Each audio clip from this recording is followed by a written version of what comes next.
আসসালামু আলাইকুম রহমতুল্লাহ।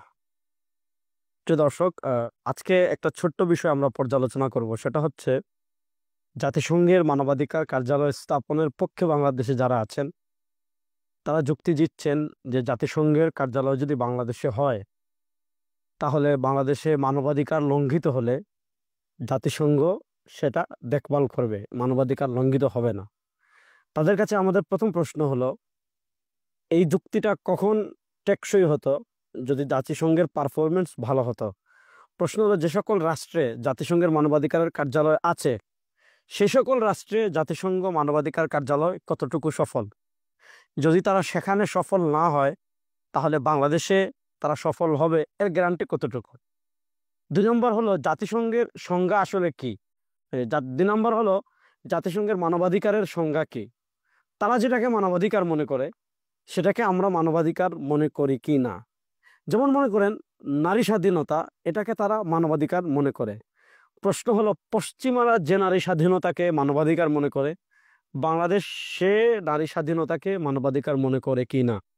যেমন আপনারা দেখেছেন নারী সংস্কার কমিশন 318 পৃষ্ঠার যে প্রতিবেদন দিয়েছে, আপনার পশ্চিমাদের কাছে দিবেন, তারা বলবে গুড, এটা খুবই ভালো। এটা তারা নারী অধিকার, নারী সংস্কার কমিশনের পুরো প্রতিবেদনকে তারা সাপোর্ট করবে। প্রশ্ন হলো, আমাদের দেশের মানুষ এটা সাপোর্ট করে কিনা, এটা মানবে কিনা, এবং এটা যদি তারা আমাদের দেশে বাস্তবায়ন করতে চায় নারী অধিকারের নামে, মানবাধিকারের নামে, এদেশের সাথে, এদেশের তাহজিব তামাদ্দুনের সাথে এটা যাবে কিনা। তৃতীয় আরেকটা পয়েন্ট খেয়াল করেন, আমাদের বাংলাদেশ কখনো বিদেশি কোনো শক্তির কলোনি হোক, এটা আমরা কখনো চাই না।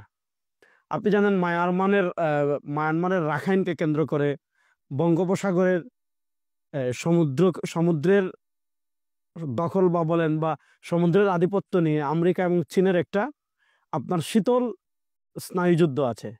প্রশ্ন হলো, বাংলাদেশে যদি জাতিসংঘের মানবাধিকার কার্যালয় থাকে, এর মাধ্যমে তারা মায়ানমারে অথবা বঙ্গোপসাগরে ইরান বিরোধী বা তাদের আধিপত্য প্রতিষ্ঠার জন্য কোনো কার্যক্রম পরিচালনা করবে না, এটা গ্যারান্টি কে দিবে? এটাকে কেন্দ্র করে বাংলাদেশ যদি বড় ধরনের কোনো বৈশ্বিক বিপদে পড়ে যায়, যেটা আমাদের মানচিত্রের জন্য হুমকি, তখন বাংলাদেশকে কে রক্ষা করবে?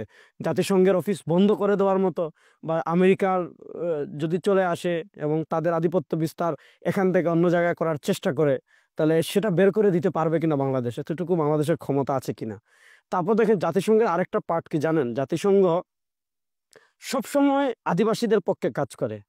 বাংলাদেশ পাহাড়কে বিচ্ছিন্ন করে দেওয়ার, পার্বত্য চট্টগ্রামকে বিচ্ছিন্ন করে দেওয়ার ষড়যন্ত্র বহু পুরনো। প্রশ্ন হলো, বিচ্ছিন্নবাদীরা যখন বিভিন্ন দাবি দাওয়া নিয়ে দাঁড়াবে, তারা আলাদা, তাদের জন্য আলাদা চাইবে, আলাদা মানচিত্র চাইবে, তখন যেটা হবে জাস্ট গণভোট হবে, যেটা পূর্ব তৈমুরে হয়েছে, পার্বত্য চট্টগ্রাম বিচ্ছিন্ন হয়ে যাবে। আপনারা যে বিষয়গুলো দেখাচ্ছেন এগুলোতে তারা সব জায়গায় ব্যর্থ, এবং শক্তিশালীর বিরুদ্ধে সব সময় তারা কি দুর্বল। কিন্তু মুসলমানদের বিপক্ষে যত ষড়যন্ত্র সব জায়গায় তারা আছে। ভারত জুজুর ভয় এখানে দেখিয়ে লাভ নাই। ভারতকে আমরা পরাজিত করেছি, ভারতের বিরুদ্ধে সব ধরনের লড়াই আমাদের চলবে। এখানে ভারত জুজুর ভয় দেখিয়ে যদি এর চেয়ে বড় আপদ আমাদের গাড়ি চাপিয়ে দেওয়া হয়, তাহলে এর চেয়ে দুঃখজনক আর কিছু থাকবে না। সুতরাং আমরা চাই অন্তর্বর্তীকালীন সরকার প্রকৃত সংস্কার করুক, তারা সেগুলো বাদ দিয়ে এ সকল কাজে জড়ানো, মানে বাংলাদেশের মানুষের যতটুকু সমর্থন তাদের উপর আছে সেটাও তারা নষ্ট করা। আল্লাহ তাদেরকে সমঝ দান করুক, এবং এই দেশ বিরোধী যে সকল কাজে তারা জড়িয়ে যাচ্ছে এগুলো থেকে ফিরে আসার তৌফিক দান করুক। আসসালামু আলাইকুম।